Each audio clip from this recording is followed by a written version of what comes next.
मुआज भाई, आप इतनी रात को बच्चे को लेकर बाहर क्या कर रहे हैं? क्या बताऊं दानिश भाई, मेरा बेटा सारी सारी रात रोता रहता है। समझ में नहीं आ रहा मसला क्या है। कई डॉक्टरों को भी चेक करवाया है। अच्छा, डॉक्टरों को चेक करवा लिया आपने, फिर भी आराम नहीं आया? फिर तो इसे नजर बद लग गई है। आप एक काम करें, इसे नजर बद का तावीज पहना दें। कुछ शर्म करे दानिश भाई, मैं अपने बेटे की वजह से इतना परेशान हूँ और आप मुझे शिरक का मशवरा दे रहे हैं। आपको नहीं पता तवीज पहनना शिरक होता है? मुआज भाई, खैरियत तो है आपको? शिरक कह रहे हैं? आपको किसने कह दिया ये शिरक है? शिरक की तारीफ भी पता है आपको? बताऊं मैं कैसे शिरक है? आपने वो हदीस नहीं पढ़ी जिसमें नबी पाक सल्लल्लाहु अलैहि वसल्लम ने फरमाया कि तवीज लटकाना शिरक है? ये हदीस तो आपने पढ़ ली कि तवीज लटकाना शिरक है। ये क्यों नहीं आप बता रहे कि कौन सा तवीज लटकाना शिरक है?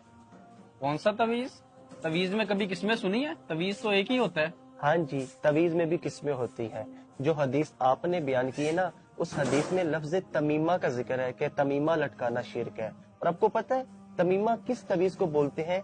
जिसमें बुतों से मदद मांगी जाए। और जिस तवीज का मैं जिक्र कर रहा हूँ उसमें तो कुरान की आयत होती है। कुरान की आयत में तो शिफा होती है। अब भाई, कुरान पढ़ने में शिफा है, लटकाने में नहीं। इस तरह तो कुरान पाक में ये भी है कि शहद में शिफा है, तो शहद भी गले में लटका लिया करो। और तो और पूरा कुरान पाक गले में लटका लिया करो। अल्लाहु अकबर। ओ मुआज भाई, हदीस पाक में कि शहद को खाने में शिफा है।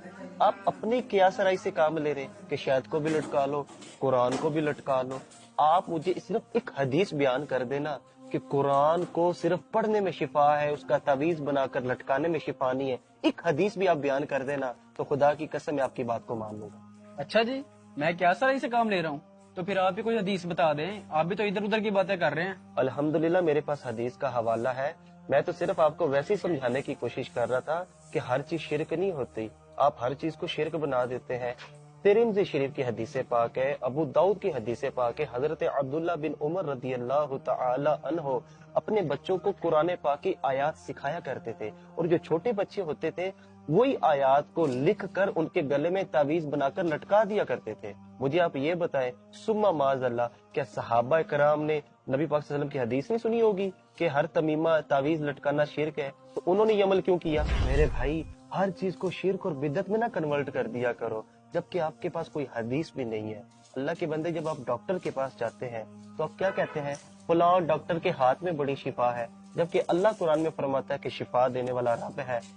आप अपनी जगह बिल्कुल ठीक है, हम ये कह सकते हैं कि डॉक्टर के हाथ में शिफा है, लेकिन डॉक्टर के हाथ में जो शिफा है वो रब ने उसको अता की है। जो रब कह रहा है कि मैं शिफा देने वाला हूँ, वो अल्लाह ताला का जाती है। इसी तरह ये जो तावीज है, ये कोई फर्ज वाजिब नहीं है कि हम इसको फर्ज वाजिब का दर्जा देते हैं। नहीं, ये बिल्कुल मुस्तहब अमल है। अल्लाह के नाम की बरकत लेने के लिए बंदा तवीज पहनता है। अब अगर कोई ये कि नहीं अल्लाह का नाम, कुरान की आयत लटकाना ये नाजायज है, फिर उसको अपनी अकल का इलाज करना चाहिए।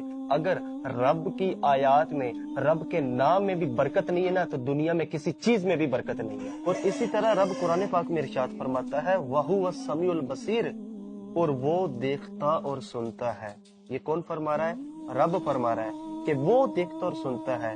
मैं अगर ये कहूँ कि मुआसब आप भी देखते और सुनते हैं, तो क्या आप शिरक कर रहे हैं? नहीं, रब का जाती है, आपका अताई है। बस सिर्फ यही मसला समझ आए ना, जाती और अताई का, तो यकीन कर ले सारे मसले मसाइल खत्म हो जाए। दानिश भैया बिल्कुल ठीक कह रहे हैं। आपने जो बात की है बिल्कुल ठीक है। आपने आयात और अहादीस का हवाला दे के मुझे कायल कर लिया है। अब मुझे मुकम्मल तौर पे समझ आ गई है कि क्या शिरक है और क्या नहीं। अब एक मेहरबानी आप और कर दें, मेरे बेटे को दम कर दें।